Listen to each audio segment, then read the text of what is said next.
Hi, I'm Thomas, and in this video, I am exploring my first Photography Expo. After retiring from filming weddings, I've been doing a lot of solo filming out in nature.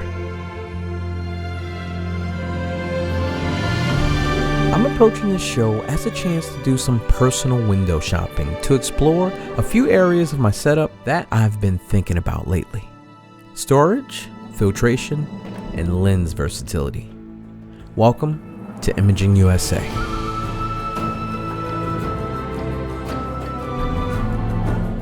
Before we look at gear, I just had to show you where this trade show was held. This is the Gaylord Opryland, and it's truly unique.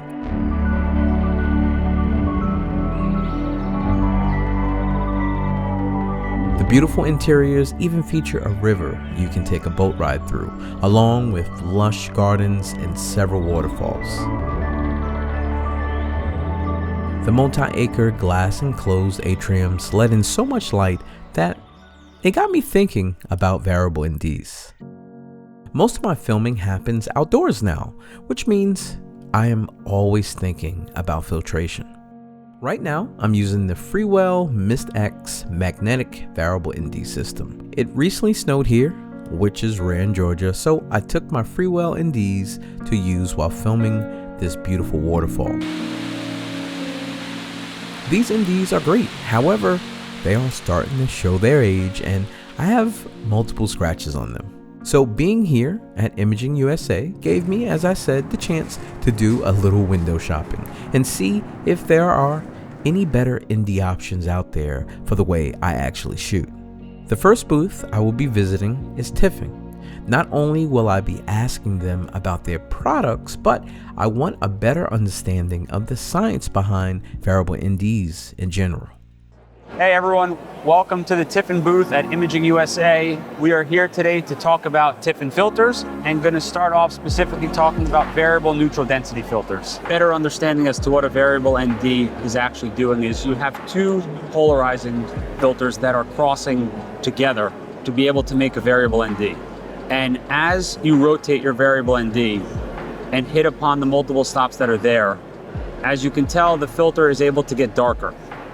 And that is the cross polarization of two filters crossing with one another.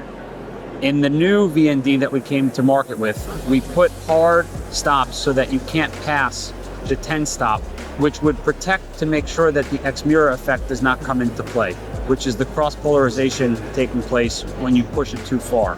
Many years ago, we came out with a product, which you can see right here, which is our standard variable ND. It has 2 to 8 stops. So it gives you the ability to have controls from 2 to 8 stops when using one filter at a time. Recently, we introduced a new product called our magnetic variable ND. And the reason why we introduced this is that we wanted to create a better product that allows you to have more assets and more control from a feature standpoint than what was previously in the market. This is the only variable ND in the market today that gives you the ability to control from 1.5 to 10 stops. It works as both magnetic and the standard screw-on filter, so we wanted you to have total control of what you're looking for. But the other thing that we wanted to try and address, which Thomas and I were just talking about before, is the discussion of color shifts. So color shifts are always something that may be a possibility, but again, what we've done here is we've tried to perfect the color shift as much as possible. And while it's not a perfect science, unless you're using a full spectrum ND, there is always a potential that depending on the eye, you may see some color shift based off the formulation of what's there. Variable NDs are a must-have in your bag. If you're shooting outdoors, landscape, wildlife photography, even sports, it's a must-have in your bag that we recommend having at all times. In addition to variable NDs, Tiffin is known for a plethora of different products in our catalog that we've been making both in Hollywood and for the prosumer space for decades. We're celebrating our 89th year in business. My grandfather and his brothers co-founded the company back in 1938, so we've been doing this for quite some time. And we make everything from protection filters to polarizing filters. We are known in Hollywood and have won multiple Academy Awards for our color port technology, products like Black Pro Mist, Glimmer Glass, and most recently have been resurfacing our black and white filter photographies, because for those of you who are shooting with film, it's a must-have. That's where she'll go. That info that Tiffin gave me about V&Ds was really helpful. And now, as I said that I do most of my filming outdoors, V&Ds are very useful for me, as I can quickly adjust between different styles. But then, I ran into the team at Maven. They challenged me to rethink my whole V&D only approach. Hey everybody, it's Michael with Maven Filters. We're down here at Imaging USA demoing our famous color-coded magnetic filters with Tier 1 color performance. Maven Filters actually gave me a set of their NDs to try out at the show, as they wanted to show off their color consistency. I didn't get a chance to test them as much as I would have liked at the show, but here are a few early takeaways from my initial use a few days after I got back from Imaging USA.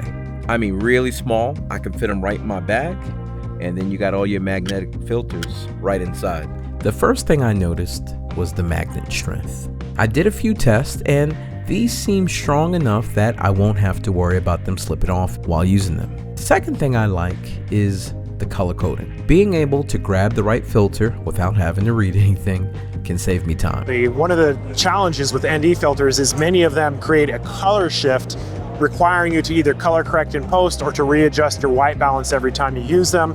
Maven filters are T1 color performance, which means there's no need to readjust your color when you put them on just your exposure. This means that when you're using ND filters, you don't have to worry about color shift. You don't need to reset your white balance or post-processing. And these are just magnetic, quick, 1 second, you put them on, do your shoot. If you need to switch them, you can do it in 1 second. Changes the game for efficiency and speed of use and keeps you in the moment.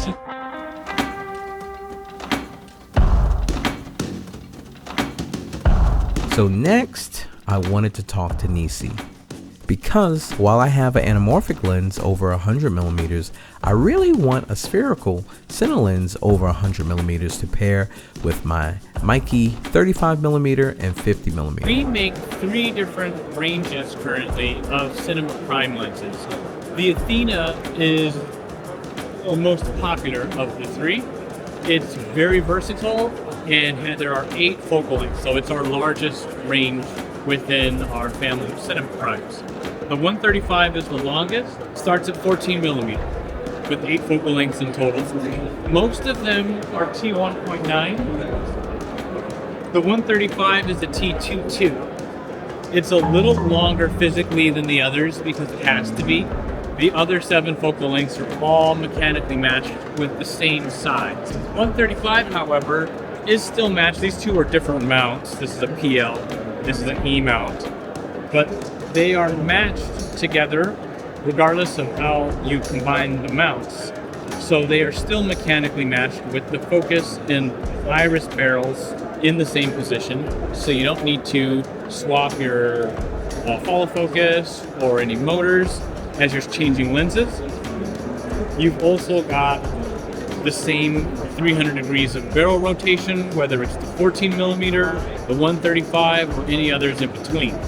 They're even matched with the other lenses from Nisi, the Aureus and the Athena 2. All have the same mechanical characteristics to them. I was also interested in Nisi because they take a unique approach to filtration by integrating it directly into their lenses. All the Nisi cinema primes have an interchangeable rear filter element. With the mirrorless ones on the Athena, we saw the drop-in cartridge. With the PL mountless, it's a screw-on filter that goes into the back that's interchangeable. This was an Aureus prime. This is our T1.4 family of cinema primes. I'm showing you this one because it's a little bit larger and it has knurling on the edges, so it's easier for me to grab and show on camera. But the Athenas have that as well, right here. That is, screws right out of there. It's an interchangeable filter element as well. All of the lenses will come with a clear optical flat here, and you can swap this out for mist filters, or neutral density filters, or an IR cut filter. And then with the ones with the cartridge, the mirrorless, like the L mount we were talking about earlier, you have the option for rotary filters, such as variable ND or true color polarizer. After talking with Nisi, I wanted to visit more booths with CineLens options, so I stopped by Viltrox. While they do offer cinema lenses, they did not bring any to the show. However, they were excited to show me two of their still lenses, a 35mm and a 16mm, but they're only available in Z and E mount. And yes, I could possibly use an adapter, but I don't really want to. Both were f1.8, and I did like the addition of the screens on both lenses. Lee, what is this screen all about right here? So these two little screen, you can see all the aperture value, the focus distance of your camera, and also you can even customize your own logo or signature Oh, wow. on this little display with our ad. That's awesome. Yeah, it's a very cool little feature. While Viltrox did have a lot to offer, I was currently window shopping for cinema lenses. The last booth was Sigma.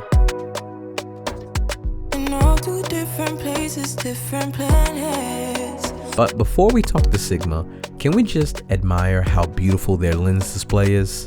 I don't need them, but I will take all these lenses, please.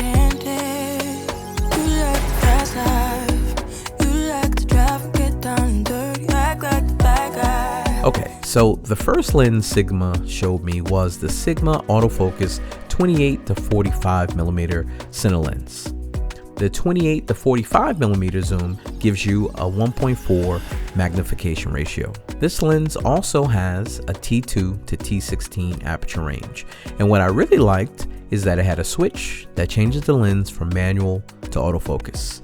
This makes up for the lackluster focus throw on the lens, which is around 180 degrees. I'll admit, I'm a little spoiled. My Mikey CineLenses have around a 300 degree focus throw, and those are actually the lenses I use to film Imaging USA. Next, Sigma showed me the 85mm from their high-speed prime line. It's not available in L mount, and I personally don't want to use adapters when I'm filming, but I still wanted to include it here and let the Sigma rep walk me through what makes this lens interesting. So this is an 85mm T1.5. Our high-speed line is our older line of cinema lenses that are entirely based on our Art Series photo lenses. So back in the day, we had a lot of people rehousing our photo lenses into cinema housings like this, and this line was kind of a response to that. For these lenses, most of them feature a 180-degree focus throw. Since the design is based on a photo lens and it's not a new optical design, they had to work within some of the limitations of the already existing lens. Most of these lenses are T1.5, but as you go wider in the line down to 14 millimeters, you're going to increase that f-stop. So the 14 millimeter goes to T4, and then the 135 also increases the t-stop as well. The lenses I really wanted to talk to Sigma about were their Aizu Cinema Primes. Unfortunately, they were display only at the show, so I could only admire them from afar.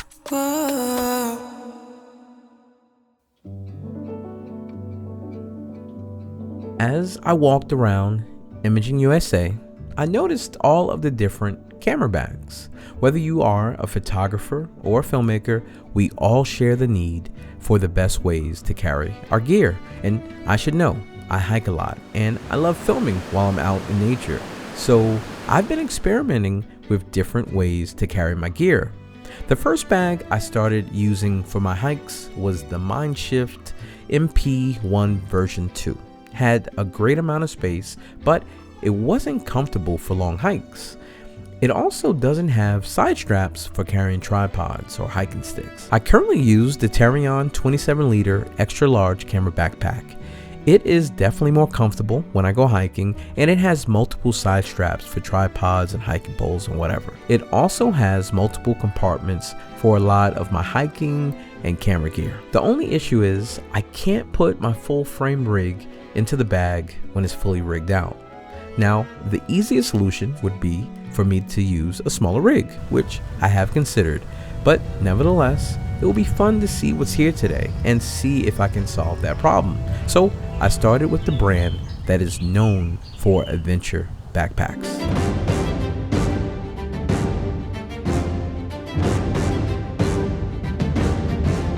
Here at the show, we have the Shimoda Action X 40 liter. Actually, we have it in a 40, 50, 30, 25 liter. And so this bag is really designed for taking camera gear into the outdoors.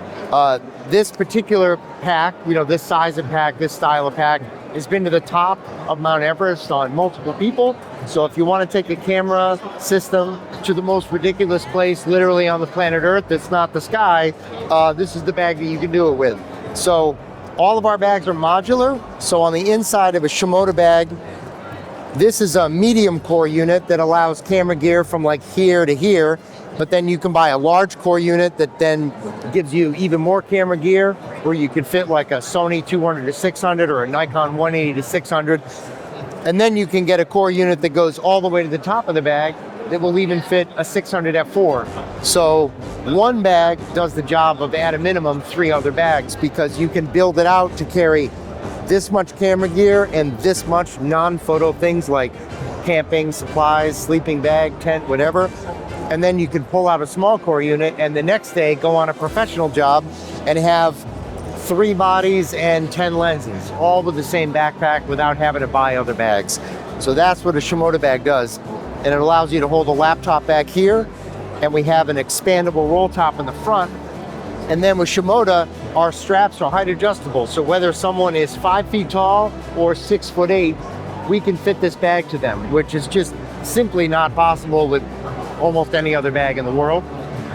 And because of that, we also make straps for women. So a female customer can come in, and when they order the bag, they get the women's straps for free, which have a completely different fit across the body, and it avoids the front of the chest. And so that's the Shimoda Action X.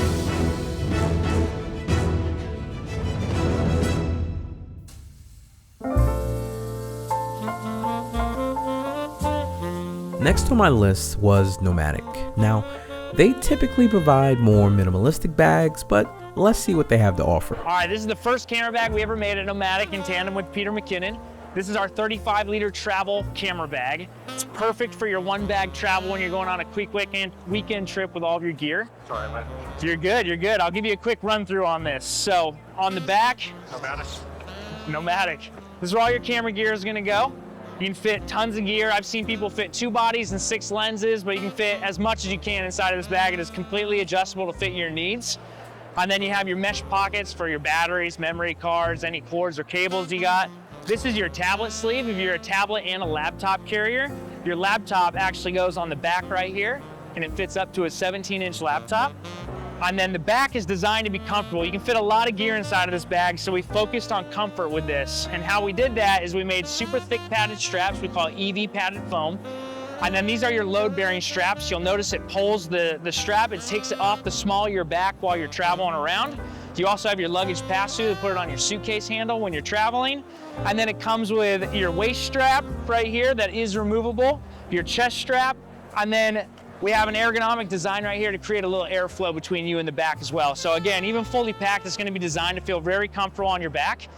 And then with the aspect of your all-in-one bag travel, on the front is where we have your your clothing. So if you're going on a weekend trip and you don't want to carry a suitcase along with your camera bag, you can actually take this space right here.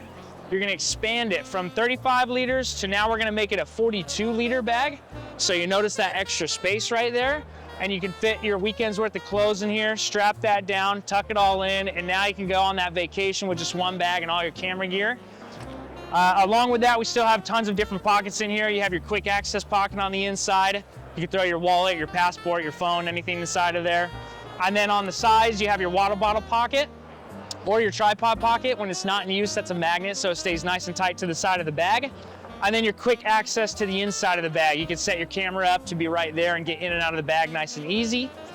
And then the last and final feature I like to tell people, this is a carry-on size bag. And because of that, we made a handle on every side of the bag, so you don't have to worry about where you're grabbing it from. You just take it right off and grab it from anywhere. So that is our 35-liter camera bag, perfect for travel and one-bag travel.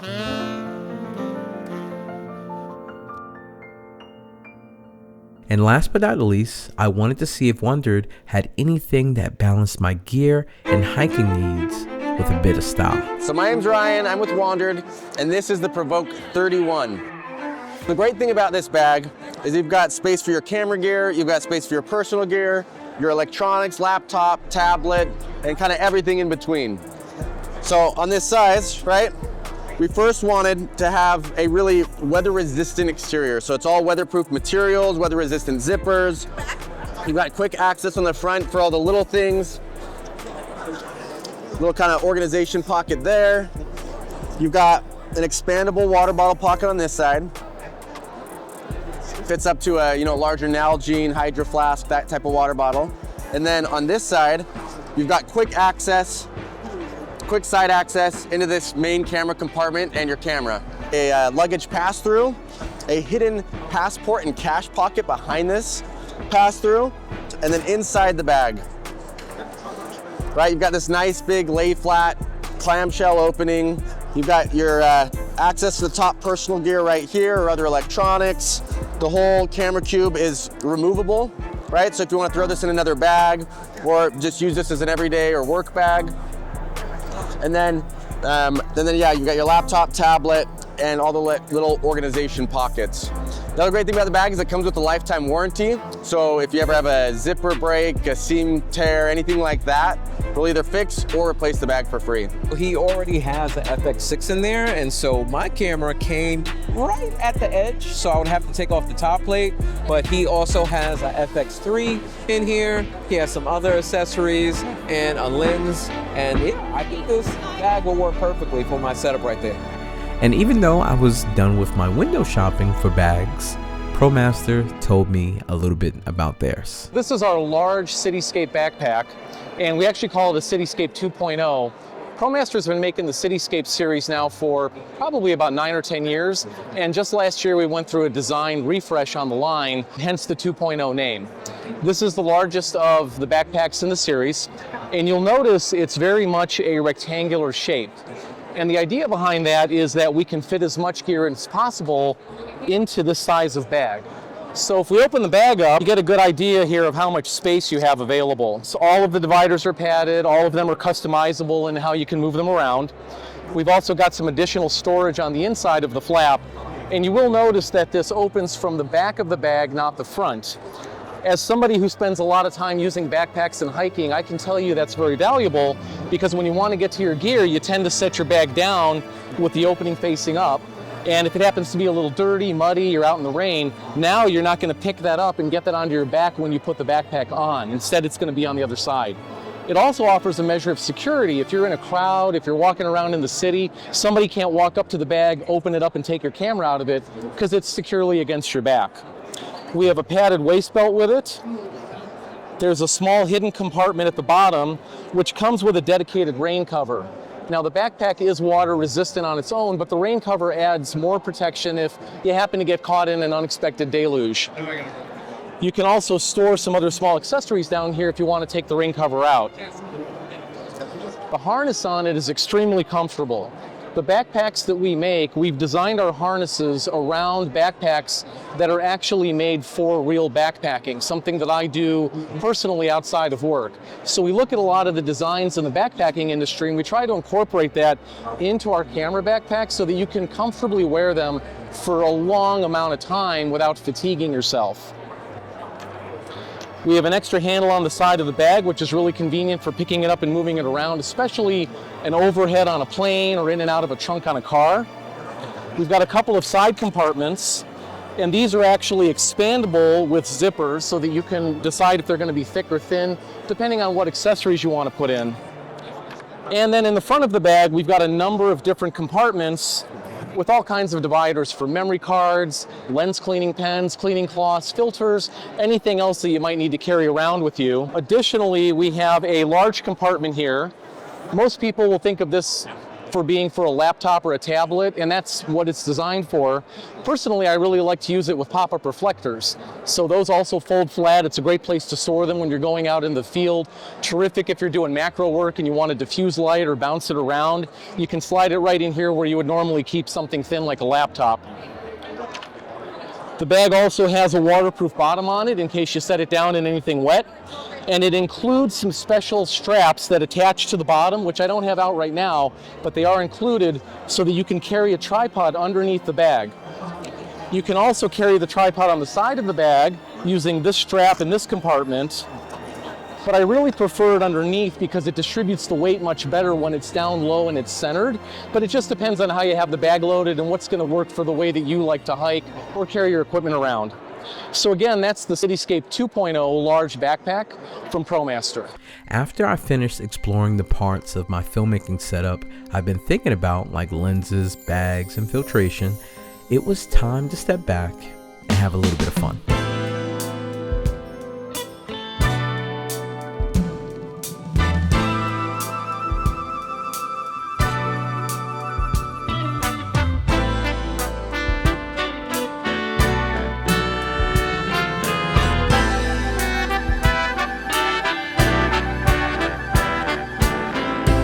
I had passed this booth a few times while I was at the show because I already own a mini fog machine, which is the LensGo Smoke B. I know it's not the most exciting name, but the reason why I didn't stop at the booth initially is because I only used my mini fog machine maybe twice in the past 2 years.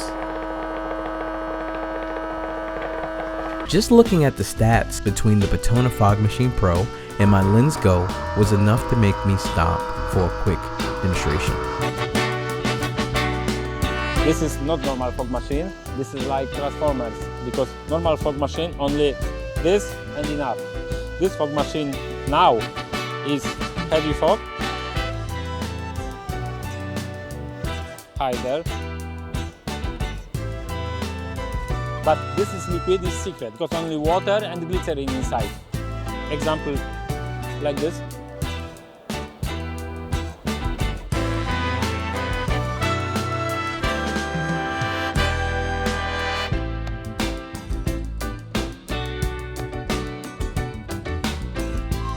Probe lenses have been around for a while now, and I've been wanting to try one out just for fun.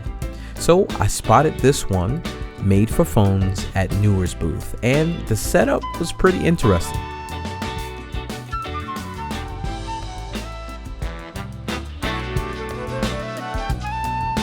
Next, I stopped by and asked a few questions to the guys at Nova Chips. Here is our new product, the Type B 4TB 4.0, the highest capacity VPG certified one. I already use SSDs with both of my cameras, so seeing one with a locking USB-C cable immediately made sense.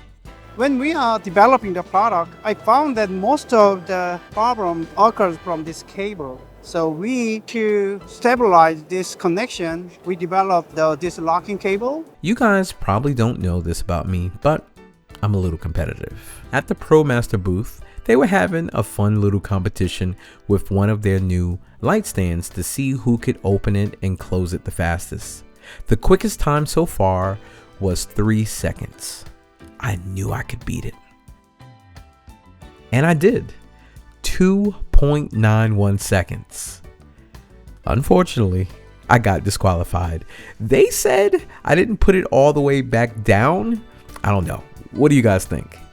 Either way, I have to admit, I really do like the stand. We start with the base, there's holes here, and we include tent spikes. And the spikes go through on soft ground, and now when you're outdoors, you don't have to carry around a bunch of weight bags or sandbags, shot bags. We also added red leg tips so that when people are around, they see it, and they notice it, and they don't trip on it as easily as a typical black light stand. If I want to open it, that's it. Now, can we do one more test? Sure. Will it fit on the side of my bag? If it's just this. Yeah. So there we go. That's awesome. No, I love it. Now, you guys may be different than me, but have you ever seen a piece of gear that you didn't initially know what it is, but you still wanted to play with it? I mean, film with it? That's exactly how I felt when I saw the Giraffe 360 camera for the first time. Giraffe 360, we're very big in the real estate space. It's what you need to capture a property. If you're capturing virtual tours or floor plans of a space, it's brilliant. one thing we do very well is drone style fly-through videos. So while it doesn't look like a video camera, what it does, it captures a lot of point clouds to create a 3D render of a space.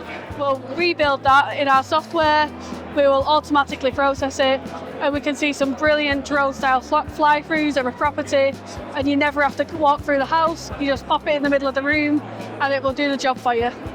After learning more about the Giraffe 360, I actually think it could be pretty fun to film something like a trade show with it. It could make for some really interesting B-roll. Their camera currently tops out at 1080p, but for its intended use on platforms like Zillow, that actually makes sense. At the end of the show, Imaging USA asked to interview me about what I thought about the event. So I wanted to give you my unfiltered answers as well. I don't ask for too much. This was my first time attending a Photography Expo, and honestly, I wasn't sure how useful it would be for someone who mostly films. While I love seeing the gear, the biggest value for me ended up being the people. It's rare to be in a space where you can meet so many like-minded creatives in one place.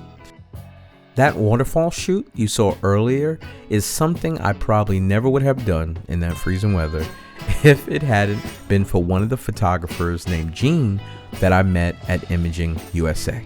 As for the gear, if you're a photographer, of course, you're in heaven. And if you're a video creator who wants to explore tools beyond just cameras, there is also real value here too. Now, I didn't talk to every brand that makes filmmaking gear. For this show, I stayed focused on the tools that fit my workflow. If you do attend, just keep in mind that some companies still treat this as a photography first event, and thus they mainly put their photo gear on display. But as you saw, there was still enough video gear for me to do a good amount of window shopping. I came to Imaging USA at a moment where I'm looking for a new direction as a filmmaker after retiring from filming weddings. I left with new ideas, new connections, and a clear sense of where my work is headed next. Thanks for watching. God bless. I won't ask for a lot, but I need more than nothing. And though a little of what you've got wouldn't have a shot, it's still just more than nothing, and that just won't do.